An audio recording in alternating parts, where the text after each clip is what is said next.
She wouldn't let her down.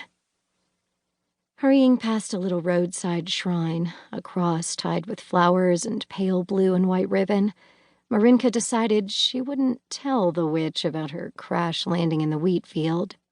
She gripped her scythe, checked the branch she had tucked into her apron tie. Her heart beat faster. She hadn't slept at all last night, or eaten anything this morning. Her body hummed with a jittery mix of fear and excitement. Grandmother had shown her how to steal a prince's life, how to blow poppy seed into his eyes and send him to sleep, how to strike his breast with a birch branch 3 times and open up his chest so she could dig out his heart with her fingers and claws. Only Marynka had, so far, failed to grow any claws, which was why she had brought the scythe. "There," Maciek said, scrubbing the sweat from his face with his sleeve and pointing. "Just up ahead. You can see the castle towers through the trees." They passed a flock of bleating sheep, 2 cottages with painted window shutters. Somewhere in the distance, someone was shooting in the wood. Behind her lips, Marynka felt her teeth start to sharpen. The tips of her fingers burned red-hot. She stared at her hands, willing her nails to lengthen. So intently focused on this was she, that she didn't notice the commotion up ahead, the crowd gathering in the dirt road, until she nearly walked into someone's back. Maciek steadied her. "What's happening?" Marynka demanded. Maciek shook his head, frowning. Marynka hopped on her tiptoes, but she was too short to see over anyone's shoulders. Everyone was circled around an old man who was talking very fast and waving his hands. Several people had their own hands pressed to their mouths. A woman was weeping, ignoring a small girl tugging at her skirt.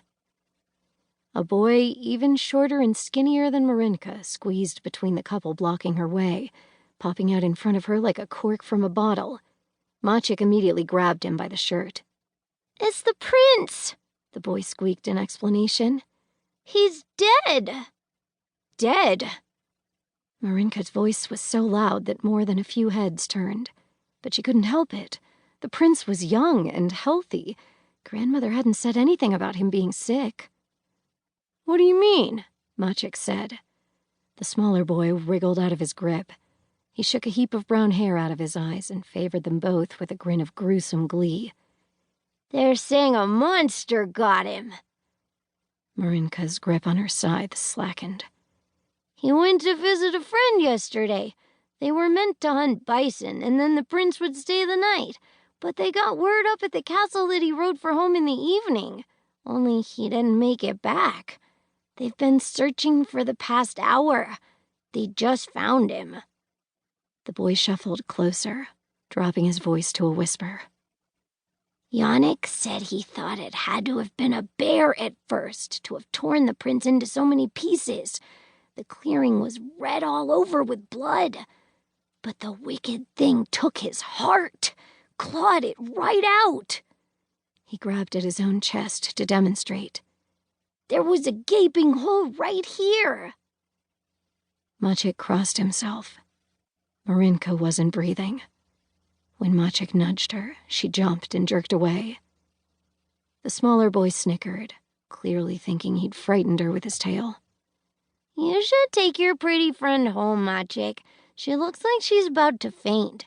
And who knows, the monster might still be lurking about." "Here." Maciek shepherded Marynka away from the crowd. Marynka let him only because her thoughts were too busy chasing themselves round and round her head. She barely felt her feet moving. What was she supposed to do now? Whose heart would she bring grandmother? Was there another prince nearby? Lehia had lots of families of princely blood. But she'd been told to come here, to return with the heart of the prince who owned the peasants and fields in the north. Panic set Marynka's skin alight. Would she be tossed away like the other girls who had been no use to the witch? Would she be eaten? Would grandmother find herself a new servant?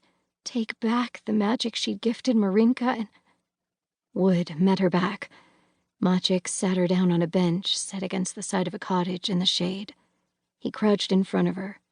"Sit here. It's all right. You don't have to be afraid."